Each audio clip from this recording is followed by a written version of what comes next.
पक्षियों के घर भीगने के कारण टूट जाते हैं और सारे पक्षी फिर से बेघर हो जाते हैं। अरे अरे गौरी, ये क्या हो गया? हमारे ये मिट्टी के घर तो टूट गए। इसका मतलब सारे पक्षियों के घर भी टूट गए होंगे और वो लोग भी बेघर हो गए होंगे। हाय रे कालू जी, ये तो बहुत बड़ी गड़बड़ हो गई। अब तो गुस्से में सारे पक्षी हमारे तरफ ही आ रहे होंगे। मैं तो कहती हूँ ये जंगल छोड़कर हम लोग भाग ही जाते हैं। अरे हाँ हाँ गौरी, तुम बिल्कुल ठीक कह रही हो। जल्दी से जग्गू कौवे को लो और भागो यहाँ से। फिर कालू कौवे का परिवार वो जंगल छोड़कर चला जाता है और जंगल के सारे पक्षी गुस्से में कालू कौवे के घर की तरफ आते हैं। अरे पक्षियों, कालू कौवे का मिट्टी का घर भी बारिश में टूट गया। कहाँ है कालू कौवा? लगता है जंगल छोड़कर भाग गया। हाँ पक्षियों, कालू कौवा हमारे सारे पैसे लेकर भाग गया।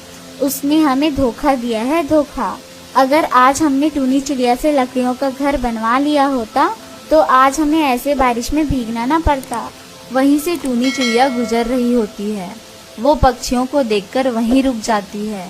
पक्षियों, क्या हो गया? आप सब बारिश में ऐसे क्यों भीग रहे हो? टूनी चिड़िया, हमें माफ कर दो।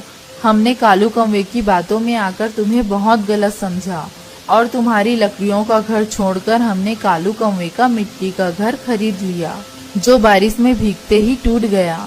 और तो और वो कालू कौवा हमारे सारे पैसे लेकर भाग गया। अब हम सारे पक्षी जाए तो जाए कहाँ?